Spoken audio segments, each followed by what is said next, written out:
Naunahan pa ng Kimpaw.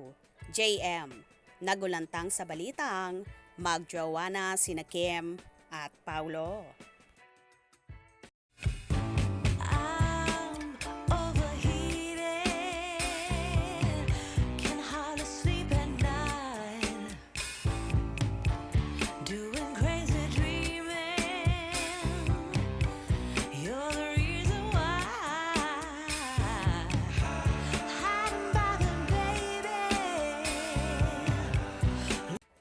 Kaloka lang, na isang taon na palang nanliligaw si JM De Guzman kay Donalyn Bartolome. At sa tingin ko nga, oo na lang ang kulang para ma-formalize na ang relasyon nila. Pero sabi nga ni JM, willing siyang maghintay na matanggap ang matamis na oo na yon ni Donalyn. Siguro naninigurado lang siya, baka pangit yung panliligaw ko, baka may mga sablay pa rin.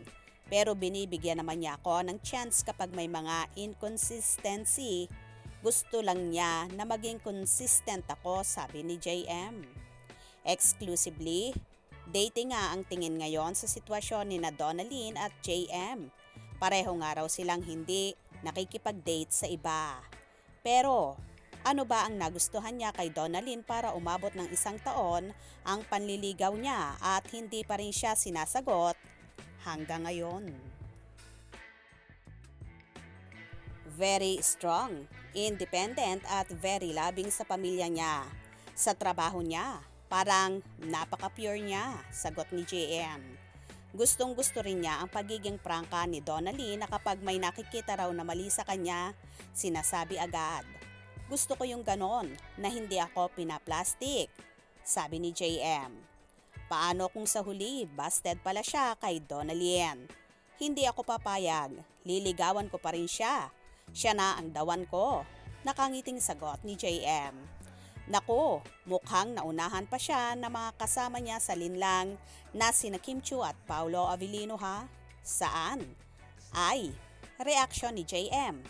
Pero sa taping ba nila noon, napansin ba niya na may nabubuo na ngang something sa dalawa? Ano sila? Para silang magtropa. Naka-close talaga.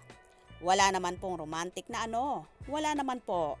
Pero close sila, sabi pa ni JM. So anong masasabi mo na naging sila na? Sila na ba? Ha ha ha ha. Natatawang tanong din ni JM. Wow, I am happy for them. Sundot na chika ng aktor. Hindi na ba niya nakakakwentuhan sina Kim at Paulo? Hindi po nagbibideo games lang ako sa set at saka patingin-tingin lang ako sa ano. Pero noon, tropa lang talaga ang tingin ko. Ngayon, hindi ko na alam. Pero, nagkukulitan po sila lagi, saad pa rin ni JM. At kaaliw nga si JM dahil habang inuusisa tungkol sa Kimpaw ay palayo ng palayo sa mga press. Wala akong sinabi guys ha, say pa ni JM na nakataas pa ang dalawang kamay. Siya nga pala hindi makapaniwala si JM na si Lobby pa mismo ang nag-request na makasama siya sa pelikula nilang Guilty Pleasure. Hindi ako makapaniwala, grabe naman po, pressure. Thank you po, gagalingan ko po talaga. Nandiyan naman po si Direk Connie, sabi ni JM. Pero ano masasabi niya na heto nga makakatrabaho na niya si Lobby. Matagal ko na po siyang gustong makatrabaho. Sobrang excited ako na may mga natutunan ako kay Lobby. And I am grateful na makasama ko siya talaga. Sobrang swerte ko talaga. At syempre sisiguraduhin daw ni JM na alagaan niya si Lobby sa mga sensitive scene nila. Magiging maingat ako dahil siya syempre ang priority. Ang safety niya, basta safe siya lagi.